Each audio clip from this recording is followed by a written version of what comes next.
baby. Guess who's back? Back again. Jason's back. Tell your friend.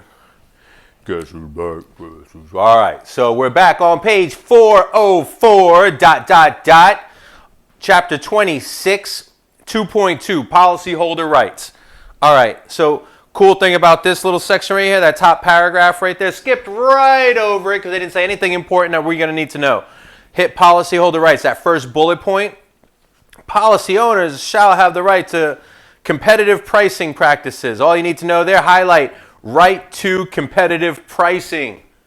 What does that mean? What does that mean? I'll tell you later. Why? Because we're identifying the dots right now. We're not explaining the dots. I'm going to explain a couple of little things in there because that's how my mind works, and you're a captive audience, so you get it that way. That's how it goes down.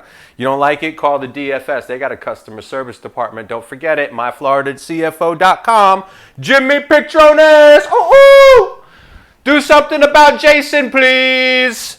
All right, bullet point number 2. Policy owners have the right to obtain comprehensive coverage. I want you to highlight right to comprehensive coverage. Comprehensive coverage. What does that mean? It sounds like an auto insurance crashing kind of thing, right? Kind of is. But if your body crashes and burns, then basically comprehensive coverage means from a healthcare standpoint, they're going to take care of everything. They're not just going to give you, a doctor and no medicine. They're not going to bring the doctor and treat you by the curb and leave you there. No, you're gonna get the hospital, you're gonna get the nurse, you're gonna get the sponge bath and all that good stuff. So, all right, comprehensive coverage. Bullet point number 3: policy owners have the right to insurance advertising and selling approaches that provide accurate and balanced information on the benefits and limitations of the policy. Is that how you want to remember this? Is that how you want to highlight that whole thing? Because if so, we can't be friends. I would never do that. All right, so what I want you to highlight that word advertising. Okay, on the next sentence down, highlight accurate. Next thing I want you to highlight on line number 2, information on the benefits and limitations of the policy. What does that mean exactly? Okay, have you ever seen one of those whack commercials where like some couple is running down the beach, and they're all sexy, right? Everything's moving, and you're like, damn, they selling that bikini? What are they selling? They selling hair care? Boom, and then it stops, and it's like, Gucci smell. Like, what? What the hell did that doesn't even smell like the beach. Why is she running around? Is she sweaty? Like, what? I don't even get it anymore, right? Those are advertisements. You can't do that in the business of insurance. Like, if I wanted to be all abstract and try to sell you health insurance, the most abstract I could do is be over here all old and bent over like, right? And in that instance, I could be like, hey, do you have a chronic condition? Like, there's no, like, I could get that dude running down the beach and then going, like, do you have a chronic condition that prevents you from running down the beach? That's an accurate advertisement, right? That's all that bullet point means. That book was upside down. It don't matter. I don't read that book. I'm doing this for you. Doing this for you. Anyway, next bullet point down. So remember, man, no abstract running down the beach in a bikini to sell jeans, okay? You gotta do it right. Next bullet point, policy owners have the right to an insurance company that is financially stable. Just highlight financially stable. Come on, man. Nobody goes to the dollar store or Big Lots for insurance, okay?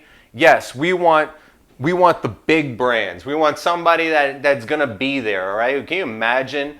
Like, oh, well, I know you just had a heart attack and the ambulance brought you here, but your company went out of business this morning. Wah, wah. Let's see, next bullet point down. Policy owners have the right to be serviced by a competent, honest insurance agent or broker. Blah, blah. Just highlight service by a competent, honest insurance agent or broker. Now, I like this next bullet point because I want you to highlight right to a readable policy, because I have here in my book, apparently readable does not pertain to textbooks. Yo, what did I tell you? It's not defamation, right? You're actually in the book right now. Would you rather have the bullet points that I extracted out of this conversation neatly packaged up on insurance flashcards just for you? Because you know you can find them on iFlashForYou.com. All you got to do is go out right there, hit 240, decode the Kaplan, iFlash 240. I'll have the whole entire thing, everything that we're talking about right now in flashcards. You could look like you were on Tinder, right? Because you can just do it right on your phone and you just go right back and forth. Be like, oh, Department of Financial Services. Ooh, yeah, swipe left. So those last two bullet points, don't need it. Don't need it. Let's move on. All right, that concludes 26.22. This next section, we're real familiar with it, right? Customer service. Why? Because the department is here to listen to you complain. So 26.23, how long do you have? Right next to that, guys, right there, 20 days. Please write it at the top. You know, if you ever seen that movie Friday, write it down, take a picture. I don't care what you do with it, just remember. All right, so what I want you to do right there on page 405, 26.23, I want you to highlight the Division of Customer Service. Go down 2 lines. At the end of this, the third line, highlight Assist.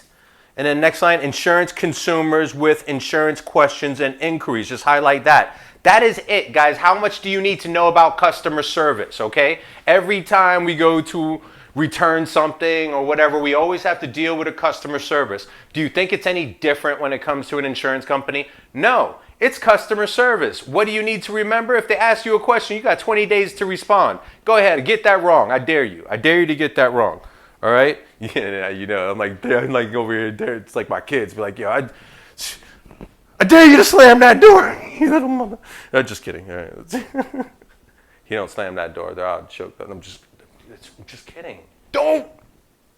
All right, let's go to those bullet points, right? See, you thought I was kidding. All those things I was saying about complaints. Look at that. What's the Division of Customer Service? Highlight, receive complaints from consumers. Told you I won't be exaggerating out here. Second bullet point, must respond on a second sentence in the second bullet point. Must respond, highlight that, to the division within 20 days.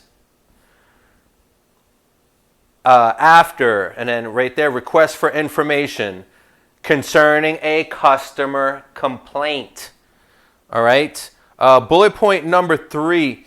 I actually extract this out because we're going to go over this in the next section because it talks about this office.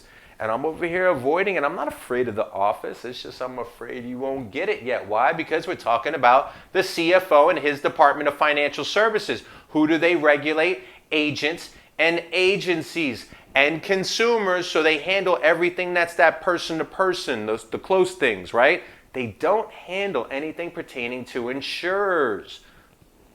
It's probably has something to do with those offices, right? All right, so fourth bullet point down. I didn't highlight anything, so I'm not even going to read that. But the last bullet point, provide assistance and advocacy for consumers. So they basically took that whole section and told you a whole lot of things about customer service that didn't mean anything. Why? Because I made you highlight a couple of things because the state makes me want to highlight a couple of things, and I got to keep you for 40 hours. Don't you think I got to fluff something? Customer service handles complaints. Respond in 20 days. When we get back, I'm going to tell you what happens if that customer complaint turns out to be a violation.